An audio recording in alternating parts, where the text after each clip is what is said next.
Dzień dobry is the only Polish word that I know, I'm afraid. So I'm afraid this will be in Northern English today.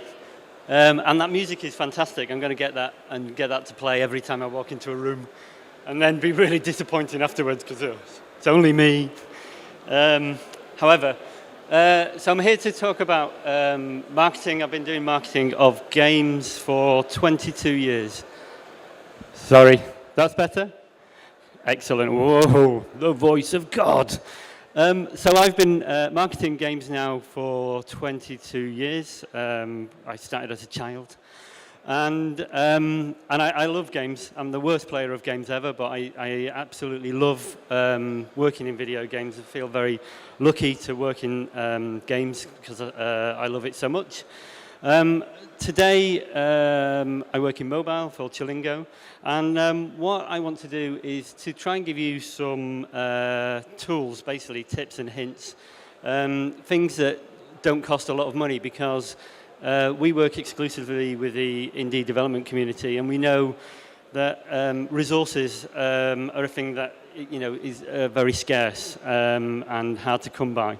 So most of the stuff I'll be talking about is completely free to do. Most of the stuff I'm talking about, you don't need to be a marketing expert to do. So let's get cracking. So I'll be talking about a little bit about planning for your game, for the game release, and afterwards. A little bit about the assets that you need to present your game to the public, and creative. And as I say, all these are tools to help, and hopefully, even if there's one or two things that you can use, hopefully you can use them for the benefit of your product. An example, I think it's sometimes in what I do, I sometimes think, the development community, developers bring us fantastic games, and what can I add? So this is an example. This game came to us. It's called Pixel People by a developer called Lambda Moo.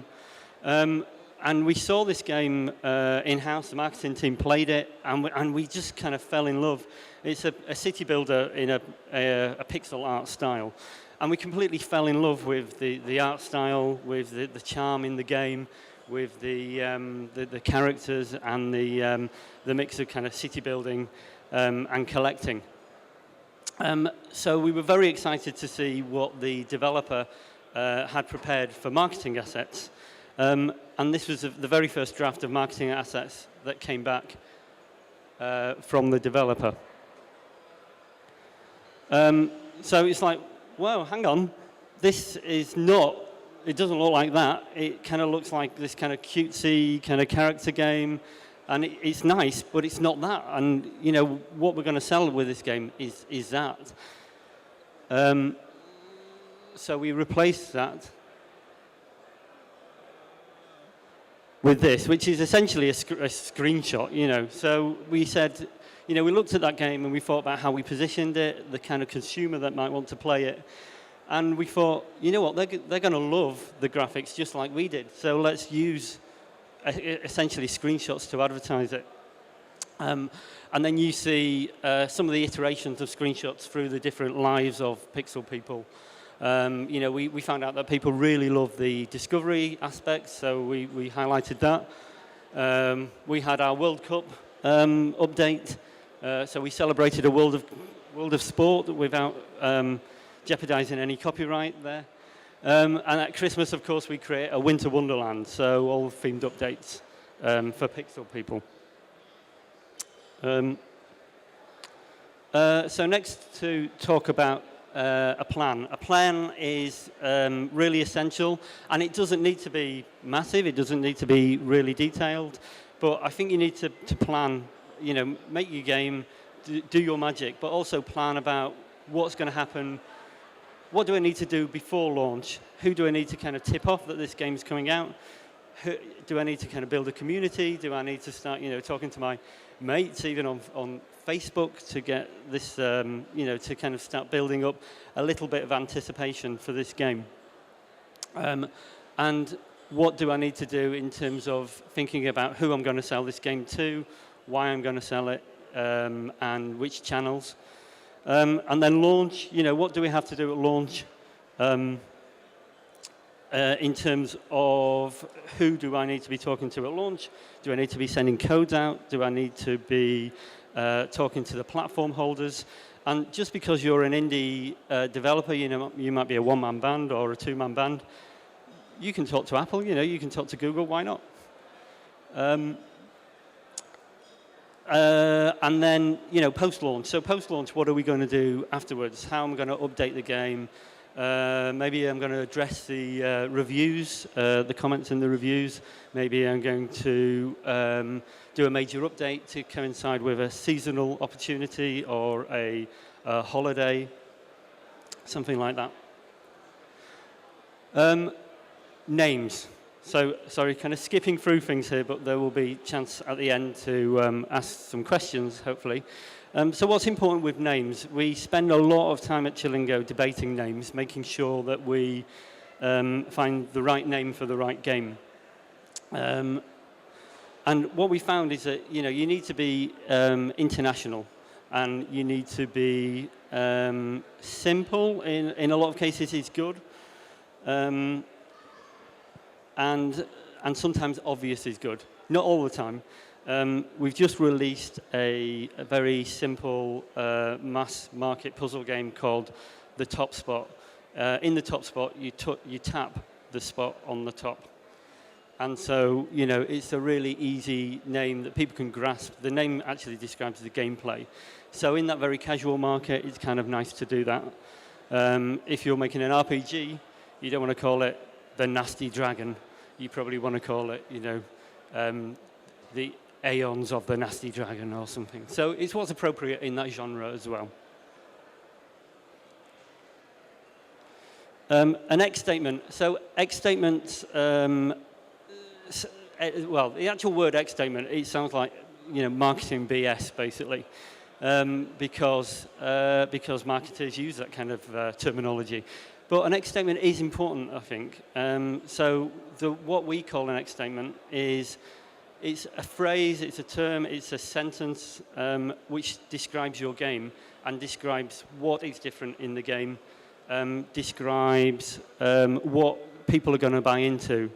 And it doesn't have to be elegant English, it doesn't have to be people call these things elevator pitches, but it has to be that one kind of nugget of information which says, this is what this game is about, and people, oh yeah, I get that, I get it.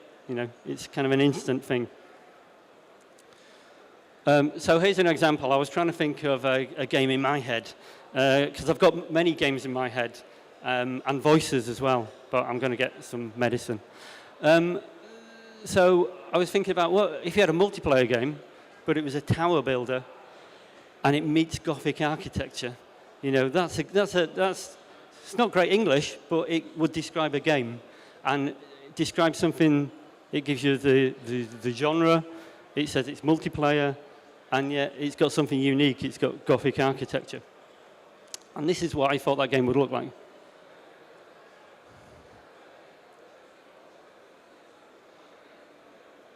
So another way to look at your game and to do this thinking about who is the game for, who am I making the game for, and where does this game sit, is to think about the position of the game. So when you're making a game, you're not making a game for everyone. Or please don't make a game for everyone, because it's most likely kind of doomed to failure. Better to kind of think about where your game sits in the market, and then to isolate, the genres that you want to fit into, and to create a positioning chart. So this is about as scientific as I get, but this is the kind of thing a marketing agency charges probably a couple of grand for. You can make one of these yourself. But here, we're specifically looking at certain parameters because we're looking at strategy games and card battlers. So in that genre, you can kind of split out, well, there's casual and there's core, and there's real, and there's fantastic and fantasy games. And then look at the top sellers on the App Store. crudely cut them out we've done here, and put them on that chart. Just place them, and then look. Once you've done that, you can kind of start seeing where there are kind of popular areas and where there are gaps. And so we can see right down here there's a gap. So for a fantasy, very fantasy, casual RPG. Now, is that an opportunity, or does nobody want one of those anyway? So that's what you need to kind of think about, and that's all comes into the kind of positioning of a game and thinking about who you are making the game for. Icons. So icons are something that we spend an awful lot of time looking at as well. Icons are so important. That tiny little piece of real estate is your cereal packet, is your magazine cover. It's how you sell the game, because people look at that icon and it needs to convey an awful lot of information. To me, I put the cut the rope icon there because I think it's one of the most perfect icons there is, basically. Because in there we've kind of got the genre, and we've got the character, and of course the character has now become the brand. Non-noms become the brand. But we've done quite a bit of research about icons, so we know what people are looking for, and I just want to share some of that with you. And it's the first thing people want to know is what genre they're going to play. They might not get that from the name, so they want to get that from the icon. They also want to see a brand, if there is a brand. Brands don't often happen in indie game development, but if you've got a brand, put it on your icon. And also characters. People like characters, people like faces. It's very easy for them to hook into that. And then the other thing is there's a technical aspect, is that the arrangement of the icon can be more eye-catching, if you ensure that you're kind of following the rules of design. I wish I'd remembered I'd put that slide in, so we didn't have to read them off the card. So here's just some examples. Sorry, I swapped from a Mac to a PC. So look at him talking about design, and he can't even do a PowerPoint slide. But it all got messed up, honest. It looked okay on the Mac. So bright and engaging, or minimal and engaging. Again, minimal icons, people know they're getting something which has a certain design aesthetic. People know they're getting something which is going to be very reflective, generally, of the gameplay. And then bright and engaging, usually more casual, certainly more kind of narrative, character-based. They know they're going to have kind of fun playing it. When you update your game, if you put content updates in, again, researchers tell us, but also kind of common sense says that if you put an update into your game, change the icon. It doesn't have to be a massive change, but please update your icon, make it kind of seasonal, like we had snow football here, Valentine's football, which everybody wants, or look at the borders, look at the the colouring, just do something. And if it's a substantial change, if you're changing content, people want to see that. And it's an opportunity to re-engage with people who might be lapsed, who have kept the game on their phone, and they want to, and you're re-engaging because people do notice changes in icons. Now I think this is a good tip because I completely love it, but don't just kind of trust your own instincts on icon. Try and get other people's opinions. Try and tell them a little bit about the game, about the genre. Test if it's actually communicating those things to them. There's a number of online testing sites and survey sites. Survey Gizmo, I think, has a free element, SurveyMonkey. This one is using quite a new one called typeform.com. And Typeform I've been using quite a lot because it's so graphical, it's so lovely, and it's responsive as well, so it works on mobile. And it's and it's free. So you can go out and just do, which icon do you like best? And then get your Facebook friends to send that link around, get them to get their friends to send it around, and then just get some data, basically, because one of the things that we're about is, reducing the risks, basically. Once you go to publish a game, when you go to that magic button and publish the game on the App Store or on Google Play, you want to make sure that as much of the gameplay and the same for the marketing assets have been tested, and that you know that these people respond to them, in the right way. And using Typeform to test icons, you can use it to test screenshots as well, and it's free, So just get people in, and if you get on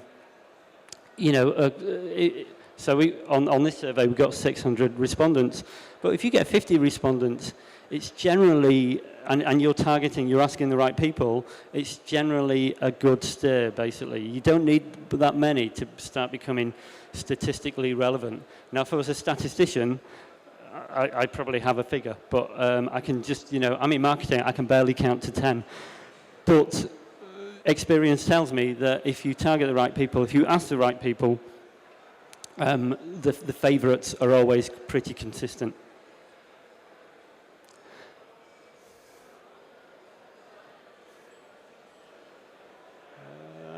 Sorry.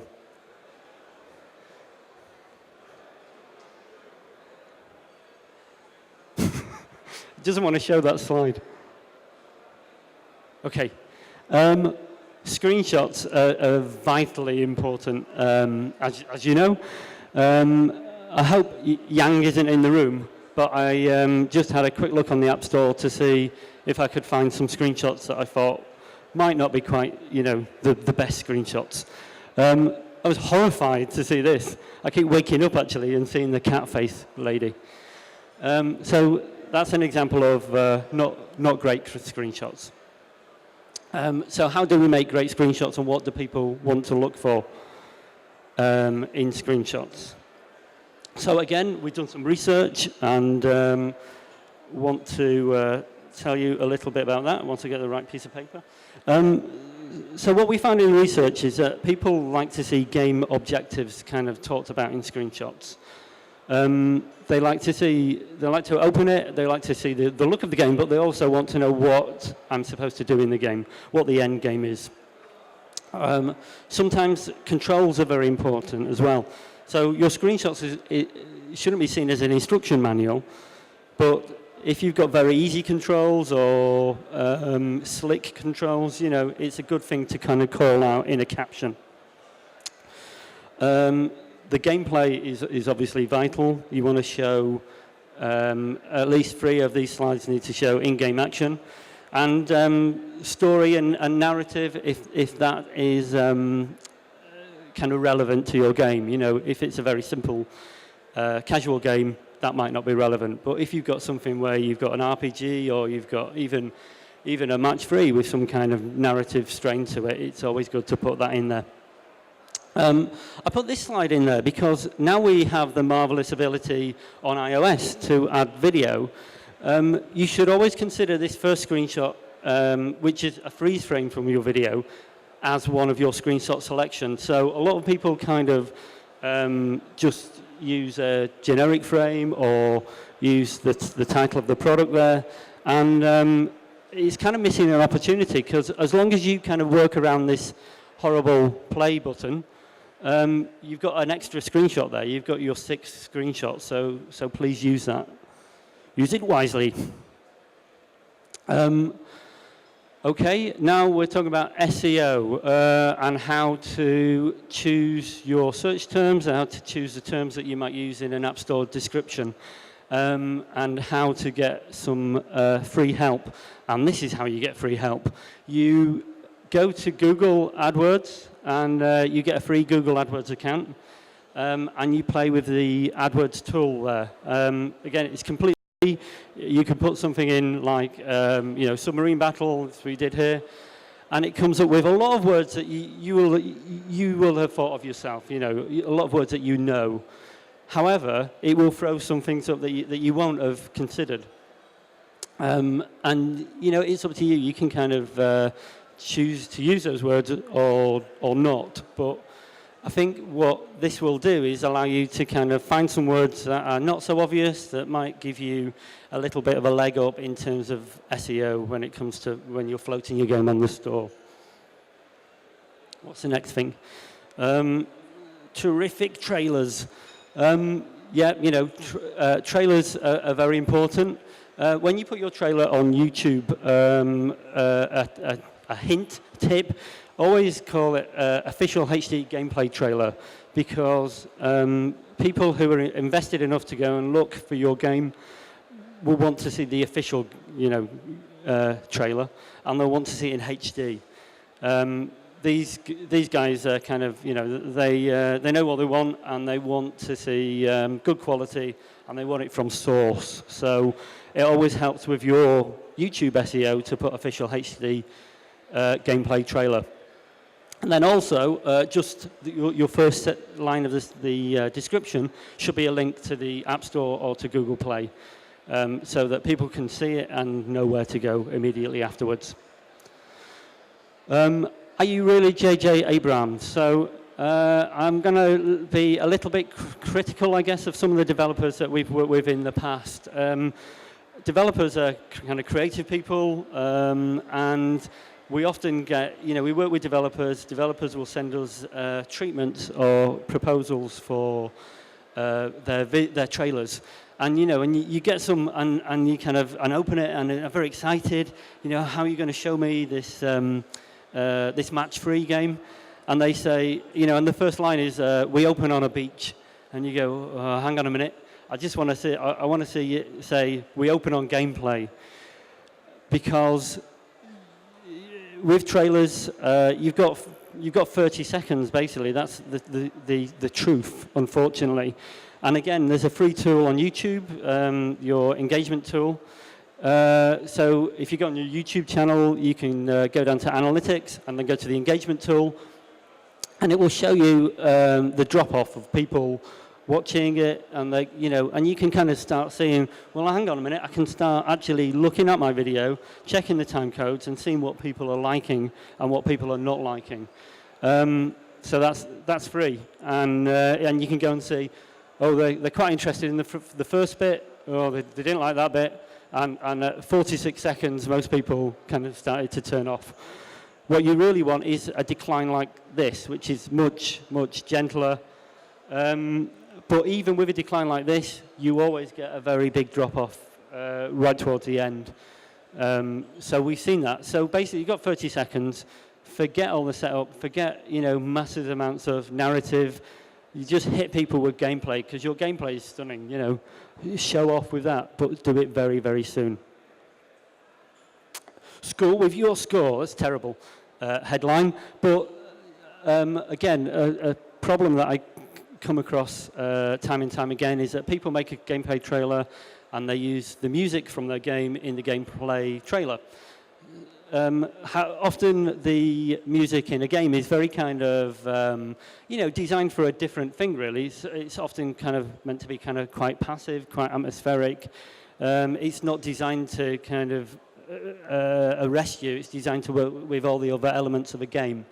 So, but with a trailer, you want to kind of hit them with some kind of drama, like that music that I walked onto and then, disappointed everyone because I just talked. So go online and have a look at, there's loads of kind of library music sites, and for, 25 UK pounds, for example, you can get a fantastic, dramatic, cinematic piece of music bang it on your trailer, and it will really have a good effect. So that wasn't free, that tip, sorry, but it was cheap. Advertising and creative, again, think about this before you launch. One for Keith. And also pre-launch, if you've got different creatives, you can test them. You can do a very small, very kind of reasonably priced test on something like Facebook, buying Facebook ads. And you can use very diverse kinds of ads. So in this example, we found that Iron Force people really wanted a real tank because, they're real gamers and real men who play with real tanks. And this kind of screenshot kind of thing didn't work so well, this kind of international message that we were trying to get across. But you can test that. You can test that pre-launch. You can test that at launch by having multiple sets of creative. Every creative that you put out needs to have a CTA, a call to action. And that is, so here's my game, here's my headline, this is what I want you to do. I want you to play now, or I want you to download it for free. And then when you've got a piece of key art that really works, make sure that it's kind of very versatile.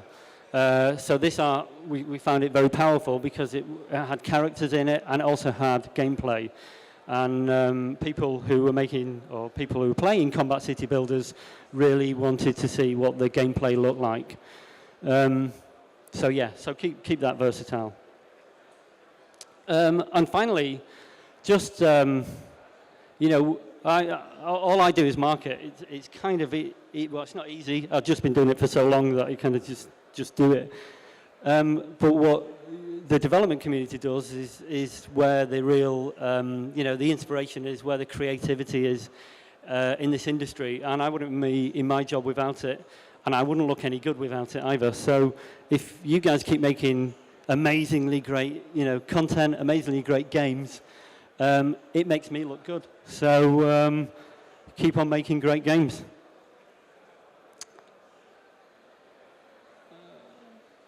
And that's it. I'm kind of done. I'm around in the hall for the rest of the day, and if there's any questions, I'm happy to take any questions. But I hope it's been useful, and I hope there's been some stuff there that you can actually use. Yeah, guys, please just right now, Q&A session. Anybody wants to ask something or comment what Steven had in his presentation? Oh, yeah, we have here one person. Could you come on? I have a question. Is there any way that we can target the niche clients? What do you recommend for marketing in this kind targeting niche audiences for gameplay? What's great about niche audiences is that you can find them.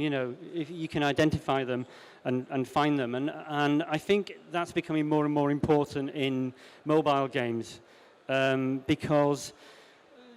If you look at the top 10 or the top 20 in the free charts in Google and certainly on iOS, is kind of they're dominated by these games that don't really move that much. It's very rare that there's a new entry, basically. Certainly on the top grossing charts, if you look at those, they're dominated by King, they're dominated by Supercell, and they're great games. So that's fantastic. So kind of trying to make a game for that mass market, trying to make a game for everyone is very kind of difficult. Well, I guess it's kind of easy to make a game for everyone. It's very hard to market to everyone without having mega books like those guys have.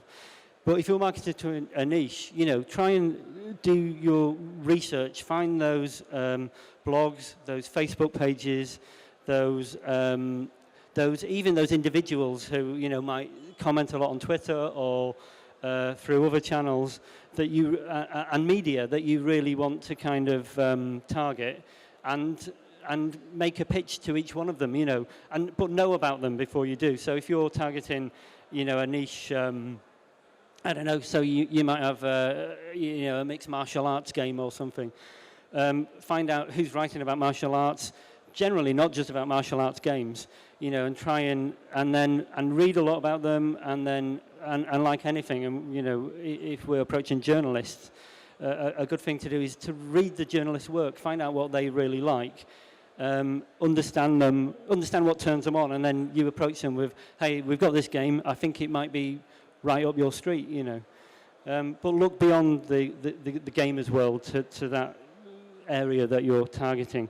But finding a niche is something that we are looking, which I think, you know, it's a sign of maturity where people are finding niches in the games market and finding that they monetize better than trying to get everybody.